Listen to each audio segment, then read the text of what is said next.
Eh bien, bonjour à tous. Aujourd'hui, je vais vous présenter la fonction query de Google Sheets. Alors, cette fonction query, eh bien, c'est une fonction qui sert à requêter sur la feuille de calcul exactement comme on le ferait sur une base de données avec le langage SQL. Une petite différence entre les deux, c'est que en SQL, la syntaxe, là, je vous ai donné un exemple ici. Si on avait une table employée avec trois attributs nom, service et statut, et qu'on veuille extraire les employés ayant le statut stagiaire, eh bien on écrirait select nom, service from le nom de la table employée, where statut égale stagiaire, order by nom, par exemple, pour avoir un résultat par ordre alphabétique des noms. En query, eh bien, on écrirait égale query, j'ouvre une parenthèse, avec trois arguments à la fonction query. Employé ici, qui est le nom de la plage de données. On va voir tout de suite comment on définit ce nom. Point virgule, la chaîne de caractères entre double cote qui correspond à la requête.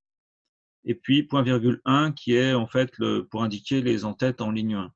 Alors, vous voyez, dans la requête elle-même, avec query, on n'utilise pas les noms des attributs, mais on utilise les noms des colonnes A, B, C ici.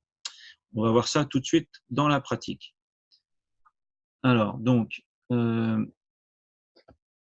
si je passe sur ma feuille donc Google Sheets, voici ma plage de données.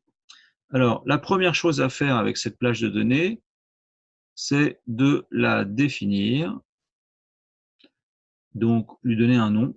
Donc, je sélectionne ma plage de données. Je vais ici dans Données, plage nommée. Alors là, vous voyez que j'ai déjà des noms. Je vais l'appeler intervention. J'ai déjà une plage intervention sans S, par exemple. Voilà, intervention. OK. Et puis, donc, je vais pouvoir, dans une feuille à côté, créer ma requête, query. Donc, j'utilise le signe égal, query. Voilà. Ma source de données, donc, je vais dire intervention sans S. Voilà. Point virgule. Ah, je n'arrive pas à taper de point virgule. Point virgule.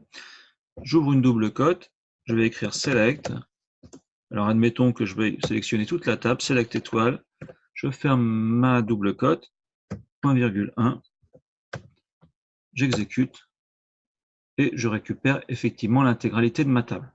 Donc, bon, si je pouvais faire que ça ne serait pas très intéressant. Mais ce qui va être intéressant, c'est que je vais pouvoir donc sélectionner uniquement les colonnes que je souhaite. Alors, admettons qu'ici, je change ma requête, que j'écrive select A, B, C et que je valide, eh bien, je récupère uniquement les trois premières colonnes. On va aller encore un peu plus loin. On va dire ici que je veux récupérer ces colonnes, mais que je veux les ordonnancer par ordre alphabétique des villes, par exemple. Donc, order by la colonne B qui contient les villes. Je valide et magie, j'ai bien le résultat ordonnancé par ordre alphabétique des villes.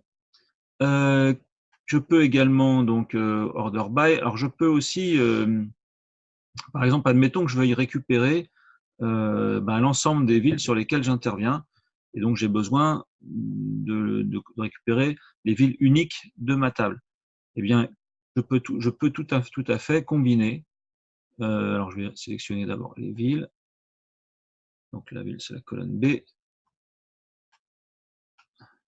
Alors, vous voyez que je n'ai pas spécifié en fait l'ordre ascendant ou descendant quand j'ai fait mon order by. Par défaut, c'est ascendant. Je vais le mettre dans l'autre sens, on va dire descendant. Donc, select B, order by B descendant. Et devant ma requête, ici, je vais rajouter tout simplement la fonction unique.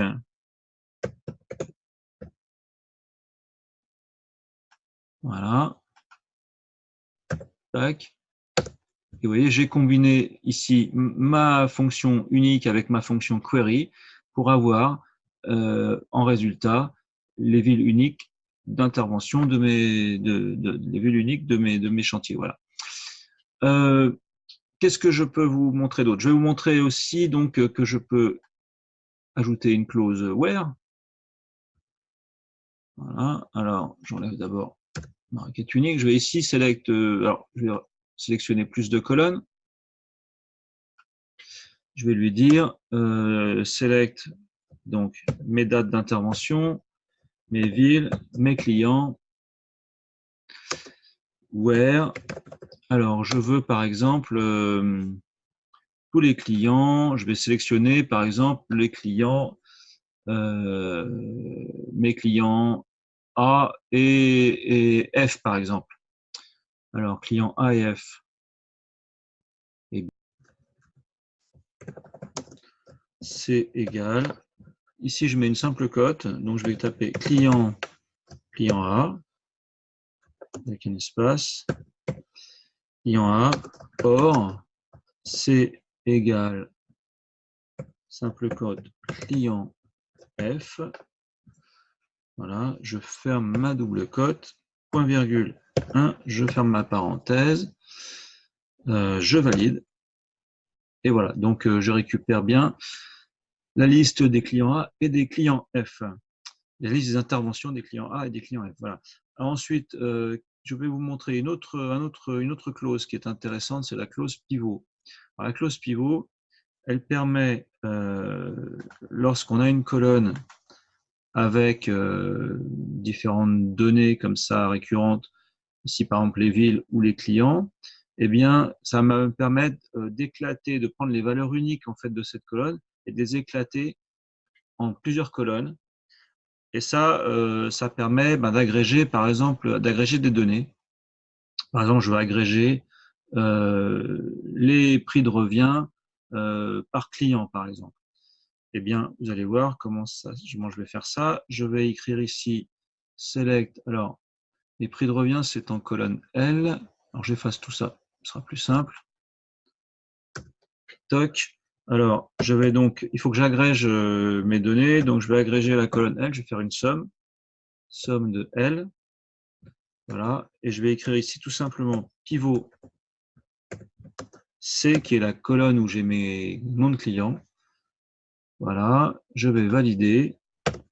Et miracle, voilà, je retrouve en fait mes différents clients en colonne, client A au client G. Et ici, j'ai la somme donc de mes prix de revient par client. Alors, bien entendu, ici, normalement, ce sont des euros et il faut que je formate bien toute ma ligne en format comptable, par exemple. Voilà, pour avoir quelque chose de présentable. Vous voyez cette fonction pivot, j'aurais pu le faire sur les villes. De la même façon, d'ailleurs, je peux le faire tout de suite. On va changer simplement le nom du pivot ici. Je vais faire un pivot sur la colonne B. Et cette fois-ci, tu vas avoir un résultat non pas par client, mais par ville. Je valide. Et voilà. Ici, je retrouve la même chose éclatée par nom de ville. Donc, c'est très intéressant. Vous voyez, on pourrait faire ça avec un tableau croisé dynamique, mais ici, avec cette commande query, eh bien, on arrive à le faire assez simplement. Ensuite, une dernière clause que je vais vous montrer, c'est la clause group by. Eh bien là, on va par exemple reprendre par exemple l'exemple de mes clients. Je vais sélectionner mes clients. Je vais sélectionner donc la somme des prix de revient par client. Et ici, je vais faire un group by client. Donc, group by C. Et voilà, je vais donc obtenir eh bien, une colonne avec mes clients. Et mes résultats sont en ligne cette fois-ci, donc plutôt qu'en colonne. J'ai groupé donc, je fais la somme des prix de revient par client. Voilà. Et là, de la même façon, par contre, je dois formater pour avoir quelque chose de présentable. Voilà. Et voilà. Et donc, vous voyez qu'il m'a généré automatiquement ici un label.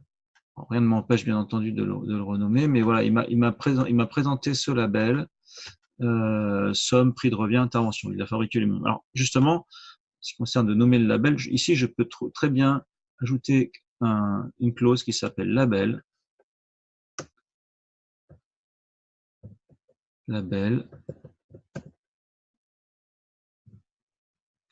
Et je vais lui dire que plutôt que d'utiliser ce qui m'a généré, somme de L. Voilà, je vais appeler ça plutôt, moi, label total. Voilà, je valide. Je me suis trompé quelque part.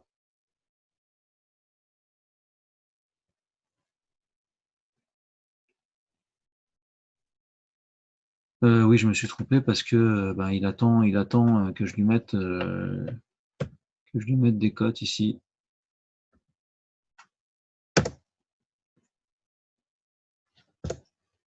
Voilà. Donc, vous voyez, c'est assez. Voilà, on peut décider, en fait, on peut reformater les labels comme on le souhaite. Alors, ensuite, bon, je vous ai montré donc pivot, group by. Un dernier point qui est important également, c'est comment finalement utiliser cette requête, cette fonction query sur une plage de données externe à ma feuille de calcul. Alors, ici, j'ai une autre feuille de calcul que j'ai appelée palmarès client, dans laquelle je retrouve mes clients et des chiffres d'affaires donc par activité, et une colonne palmarès qui est en fait le cumul des chiffres d'affaires pour chaque client ici. Alors, pour pouvoir utiliser donc une plage de données externe, ici, je vais modifier tout simplement. Alors, je vais déjà supprimer le contenu de ma requête ici. Voilà. Et ici, ma plage de données, donc ça va être une plage externe que je vais récupérer par la fonction import range. Alors, import range, je vais taper le début, je vais ouvrir une parenthèse, il va me donner donc la syntaxe de cette fonction. Donc, import range, je vais fermer la parenthèse tout de suite. Et alors, qu'est-ce que j'ai au milieu? Au milieu, je dois lui donner donc l'URL de ma feuille de calcul. Alors, l'URL de ma feuille de calcul, eh bien, je vais la récupérer tout simplement ici en cliquant sur le bouton partager. Je vais copier le lien. Donc là, je récupère l'URL de ma feuille de calcul. Elle est copiée dans le presse-papier. Je reviens ici. Je vais tout simplement faire un CTRL-V. Voilà. Alors attention, là, je ferme la double cote. Et puis, donc, je dois lui donner également le nom de ma feuille. Donc là, en l'occurrence, la feuille, je ne vais pas donner de nom, c'est le nom par défaut, c'est feuille 1. Et ma plage de calcul, ça va de A1 à F7. Donc ici, je vais donc taper alors point virgule entre double cote ma feuille 1, deux points, non, point d'exclamation ma plage de données, donc A1, 2 points F7, voilà, et je ferme ma double cote. Voilà, donc là, je ne dois pas être mal pour la fonction import range. Ensuite, il me reste à taper donc ma requête. Donc ici, on va taper. Alors attention, là, du coup, qu'est-ce que je veux récupérer? Je vais récupérer par exemple ma colonne A et ma colonne F. Voilà, trier par ordre croissant des palmarès clients, par exemple. Eh bien, je vais taper donc select. Donc, alors ici, quand il s'agit d'une feuille externe, là, attention, on ne peut pas utiliser les noms des colonnes A, B, C, etc.